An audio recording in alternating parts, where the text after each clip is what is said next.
Alright, here we are graphing sine functions, and these are all in the form y equals a times the sine of b times x. And so the graph of a sine function comes from the same values as the unit circle. And here the x-axis is an angle measure. So these are angle measures like are on the unit circle, pi over 2, pi, etc. And the y-axis is the sine of that angle. So if we're looking at a unit circle here, I just have sort of our big angles there. When we're at 0, remember our sine is the y value. So when we're at 0, the sine is 0. So when we're at 0, the sine is 0. So when we're at 0, the sine is 0. When we're at pi over 2, the sine is 1. So when you're at pi over 2, the sine is 1. So we have 0, 0, pi over 2, 1. When we're at pi, the sine is 0. So when you're at pi, we're at 0. And then 3 pi over 2 is at negative 1. So 3 pi over 2 at negative 1. And then we're back to 2 pi. Sine is 0 again. So those values on the graph of the sine function, again, match up with the unit circle, where our x-axis is the angle measure. So that's your angle around the circle. And then the y-axis are the sine values. So that completes one cycle of the sine function. So one cycle of the sine function brings us back to where it started.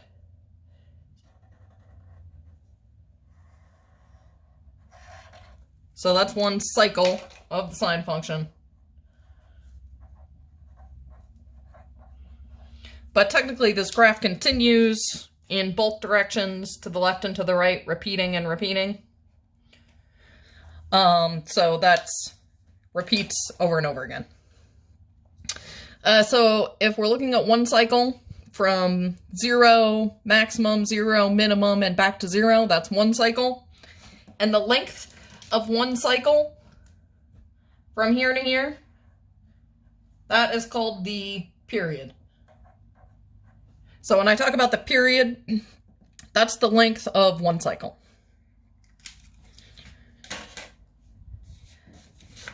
Okay, so again, we're talking about equations in the form y equals a times the sine of bx. Here, the absolute value of a, that's called the amplitude. That's the same as what we'd always been in the past referring to as the vertical stretch.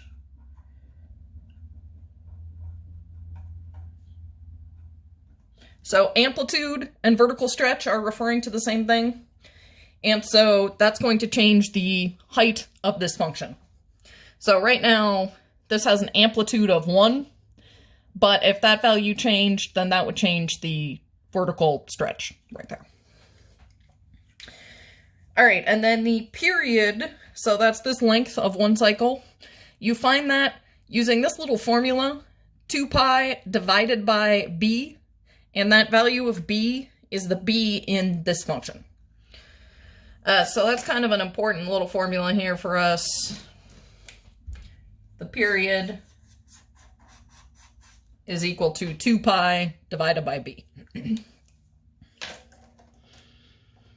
I was just talking about how this graph continues left and right. And so that's our domain. Continues to the left, continues to the right. Our domain would be negative infinity to infinity. Let's write that like this. Negative infinity less than x less than infinity.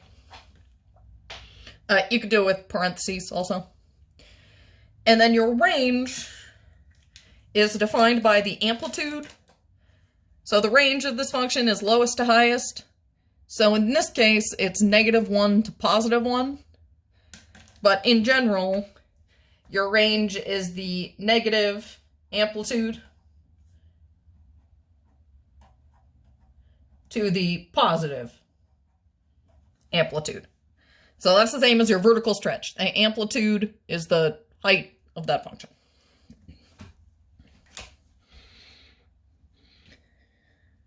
All right, so let's actually sketch a graph of a couple of these.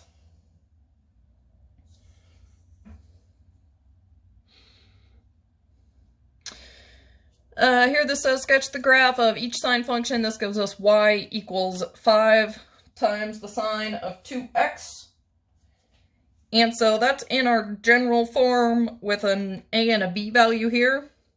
So let's define what those are. Our a is 5, so that's going to relate to the amplitude or the vertical stretch. And the b value is 2, and that's going to help us find the period.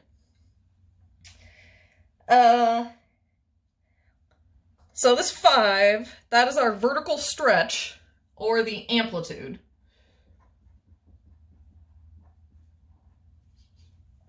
So that means this function is going to go up to a height of +5 and down to -5. So up to +5, down to -5 amplitude. All right, so then next we need to find the period. So I want to find out when does one cycle of this graph start and stop.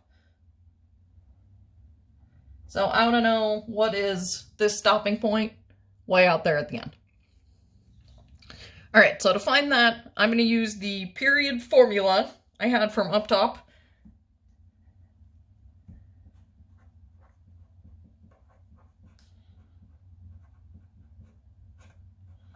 Which is the period is equal to 2 pi divided by b. And I know the b value. The b value is 2. So the period of this graph is going to be 2 pi divided by 2. The 2's will cancel out. So the period is pi. So I know that the period is pi and the amplitude is 5.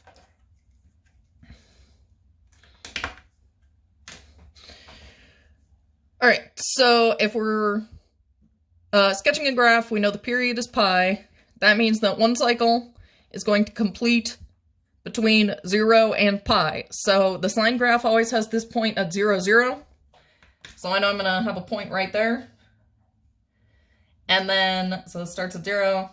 And then this cycle is going to end at where the period ends, which is pi. So I'm going to begin and end at 0 and then at pi. So cycle starts at 0, ends at pi. So I'm going to have one full cycle in there. So halfway in between that, you have another 0. So halfway in between, there's another 0. And then we're up at a positive amplitude between the first 2 points and a negative amplitude between the second 2 points. All right, so this graph goes up, down, back up, and it would continue. And you could continue it. So it would keep going left to right, so the domain would continue to be negative infinity to infinity. And our range here is limited by the amplitude, which lowest to highest is going to be -5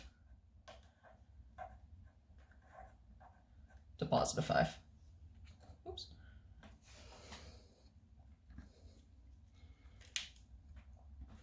All right, just a couple more of these.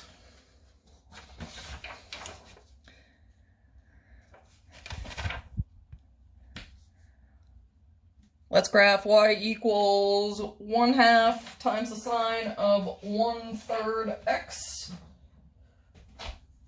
So I'm again going to identify the a and b values.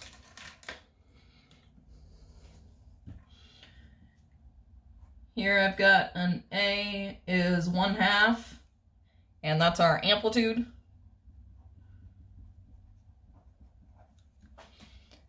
And then we've got b is 1/3. And so that is going to let us find the period.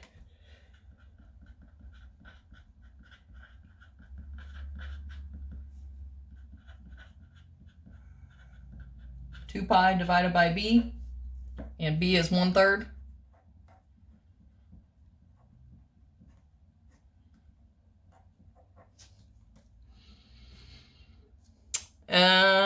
Fraction and a fraction, I don't like that. So I'm going to make this 2 pi divided by 1/3. And then dividing fractions, I'm going to flip the second one and make it multiply.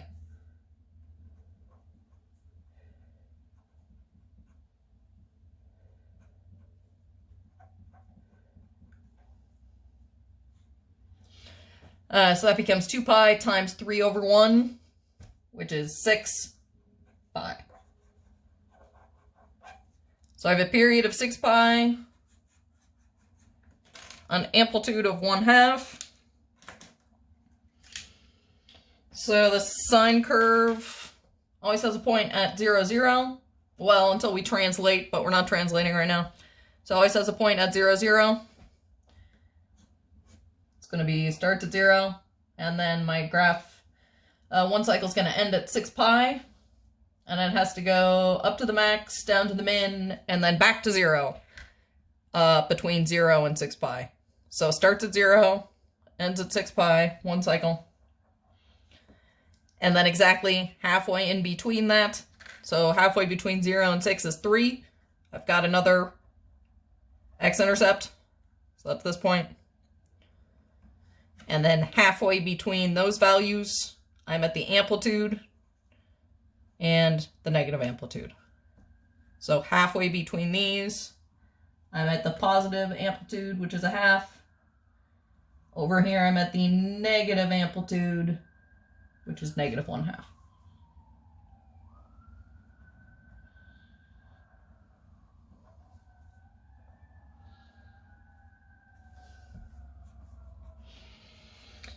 Again, this graph would keep going. It would have a range of -infinity to +infinity. Or excuse me, it would have a domain of -infinity to +infinity. And then it would have a range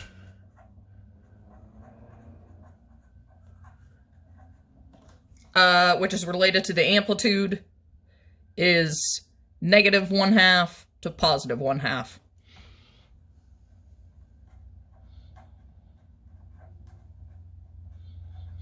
And that is a less than or equal to symbol here because we did have points that were exactly on 1/2. So you had points there, it did reach that value, so it's or equal to. All right, last one of these graphs.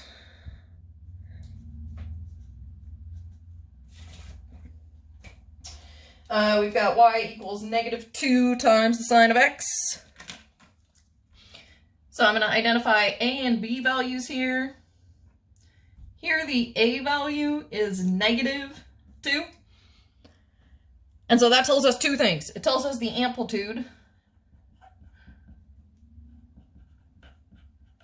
The amplitude is always the positive. It's the absolute value of this number. So your amplitude's telling you the height it reaches. So even though this is a negative number, we say the amplitude is +2. But what the negative tells us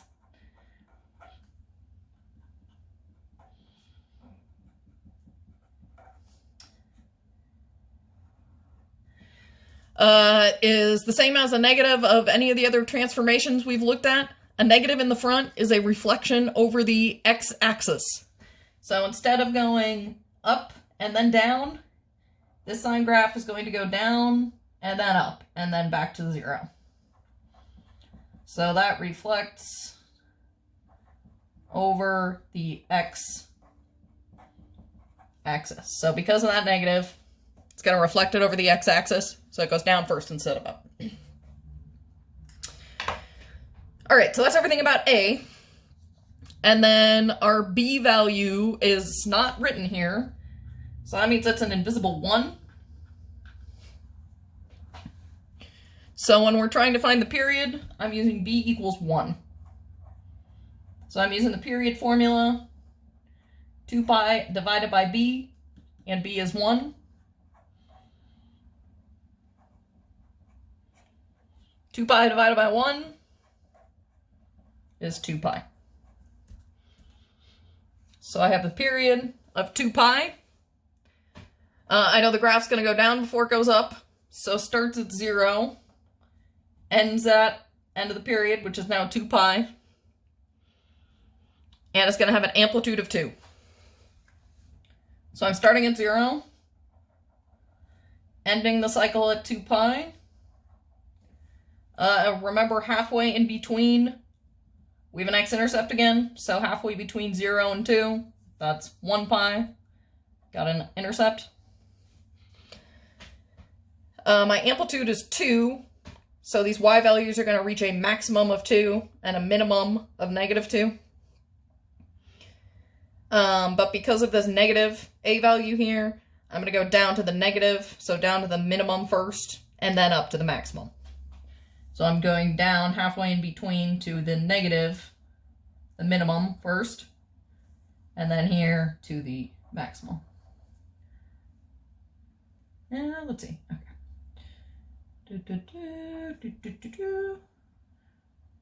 Cute little graph there. Good.